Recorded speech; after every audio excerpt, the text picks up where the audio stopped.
Beaded beads are a really cool and interesting way of using seed beads to great effect. Today I'm going to show you how I made a set of beaded beads that coordinate with a set of glass beads already in my stash. Hi there, Sandy here. Welcome to another jewelry making video at keepsakecrafts.net. So the first thing I did when deciding to make this project was I picked out a set of beads that I've actually had in my stash for a long time, and I haven't used them because I had difficulty finding beads that I thought would coordinate well with them.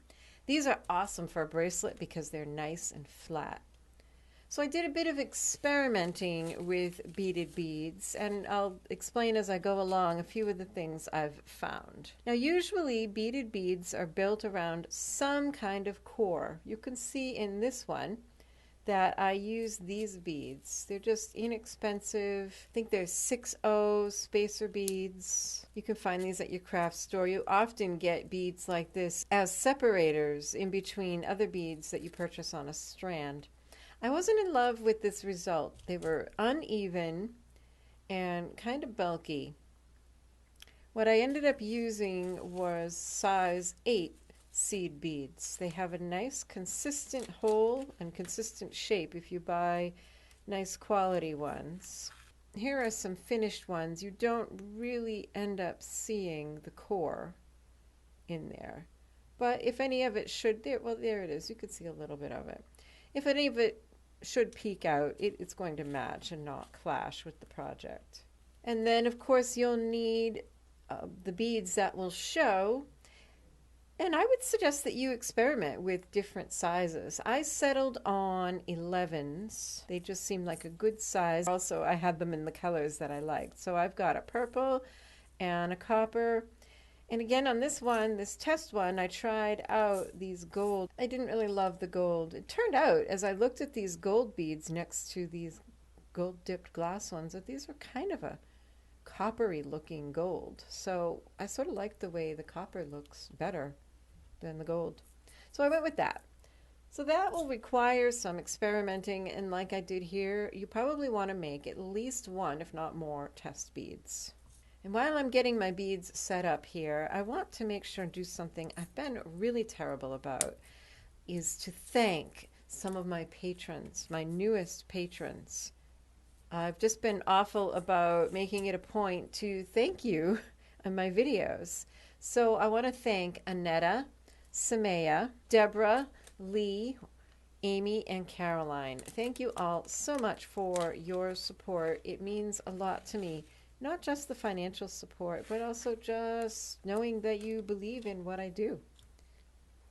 So these are the beads I'm going to use. Some copper mix, these purple, and then these 8/0. These are 11s, and then these 8/0s are the core. And I just have some simple beading thread that you could find this in your craft store. It's nothing fancy. And cut yourself for each bead about 18 inches of the thread. Now these are Big Eye needles. They're awesome, and you can tell which one I've used because my Big Eye needles just get all bent out of shape. All right. So thread my needle. And you don't really need very many of the core beads. Just 4 of the core beads. And you could use lots of different colors. You could use all one color. It's just whatever you want that looks good. So 4 of those. And then I did some experimenting with different amounts and found that 6 of the 11s for each row works really well. So we'll just string on 6 of these. You know, there are lots of different ways of making beaded beads. I've seen them done like pave style, where you use an epoxy clay and embed beads in it. I've seen them done with wooden cores. I even looked at some long glass tube beads that I had and thought of using those as cores, but they were a little big and actually a little longer, and the proportions didn't really work with these. So slide those beads down. You should have 10 beads on there. Your 4, that will be the core. and 6 for your first row. Slide that down and leave yourself maybe 4 or 5 inches of tail. And then come back around where you started and put your needle through those first 4 beads again. One reason I found that the number 8s worked better than these was I was able to make several passes through. You'll have to make quite a few passes of the thread through these beads, and these just seem to have holes that were a good size for that. So with each pass, just kind of pull it snug. It's going to loosen back up, but that's okay. And then I'm going to do 6 of these beads. Well, I was talking about the different ways of making beaded beads. I've seen people do them with like stitching techniques like peyote stitch and such, using all sorts of things as cores. I've seen some really cool ones that were done on felted wool balls, and then those balls were beaded.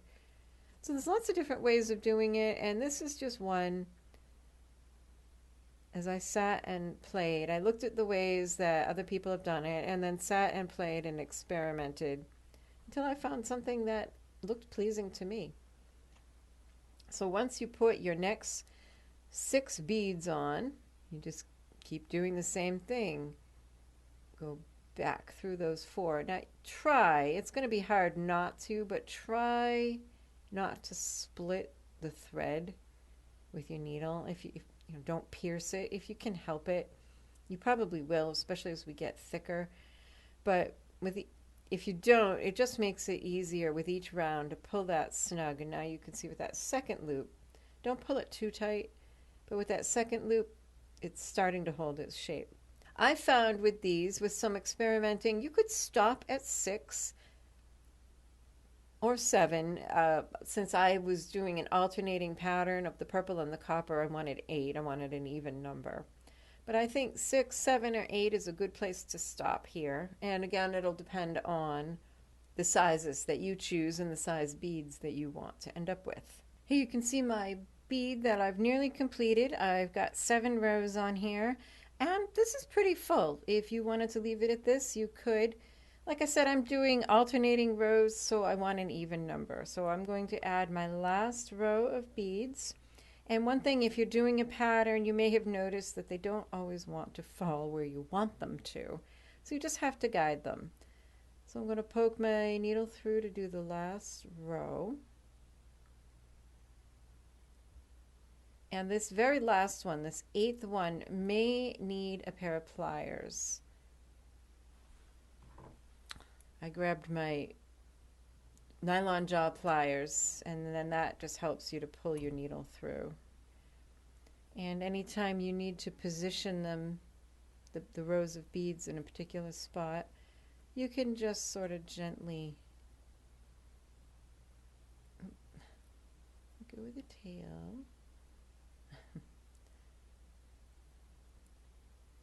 Gently guide them there, right where you want them to be. Cool. All right. So this bead is nearly done. Just one more thing. We want to be able to tie off these tails. So take your needle and go back through any one row of beads. And that will bring it out so that they are both together on the same end. Next is the stringing. Here I have the start of my bracelet where I'm alternating these glass beads with my beaded beads, and I've got bead caps. I'm just putting them on as I finish them, stringing it so that I can just keep measuring and just keep making as many as I need until I have enough for my bracelet. And there are a couple ways you can get this bead stringing wire in, and it depends really on how tight the hole is. This bead stringing wire will not slip in there easily. One way of doing it is to grab it with your nylon jaw pliers closer than that, like maybe 1/8 of an inch from the end, so close that it can't kink and bend back on itself. So that's a little too long. And this is a trick I've used for getting stringing stuff into other tight places. And you can just look there, find the hole, and push in just that much. This does require some patience. You want to just keep grabbing a tiny bit. If you grab too much, it'll bend and kink, and then you may not get it in. You may have to pull it out, whatever you got in there, and trim it off. And you can do it. I did 3 of these this exact same way. Like I said, it just requires some patience. And oh, I can feel it. Suddenly it starts to go. Once it's in enough beads that it's straight. There it is. So that wasn't so bad. If it's too tight, you may need to use your needle to do that. The only difficulty with that is that you're going to end up pulling 2 thicknesses of the wire through. You may risk breaking your needle, but you saw that kinked end on the other one. That was how I did. That was because I did it that way. I used my needle and used the pliers, and it pulled it through. Unfortunately, I put this on before I should have, so now I have to take it off. Rats.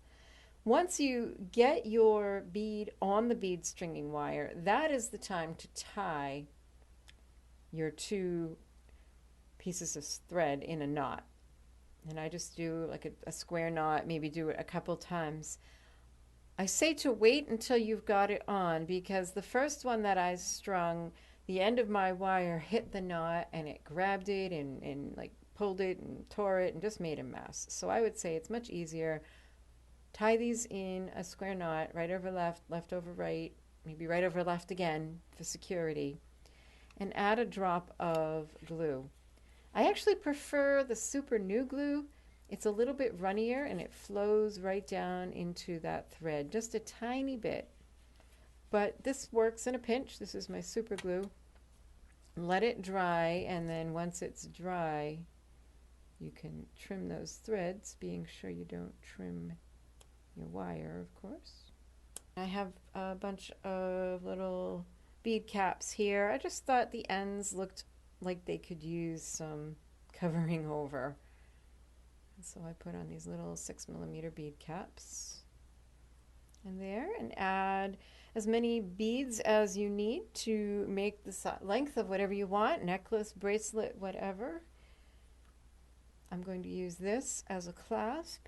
If you want to learn more about finishing bead stringing with crimps and wire protectors and adding a clasp, I've shown you in many of my videos, and I'll also have a link up in the upper right to my bead stringing 101 video that shows you how to do that. If you're interested in the supplies I used, you can click on the little eye in the upper right of the video or the link in the description box to go to my blog post, where I always have a complete supply list with links to products. I hope you've been inspired by this video and that you have fun making your own beaded beads. Be sure to subscribe to my channel if you haven't already. Take a look at my Patreon page if you'd like to get bonus tutorials every month. Happy creating. Bye-bye.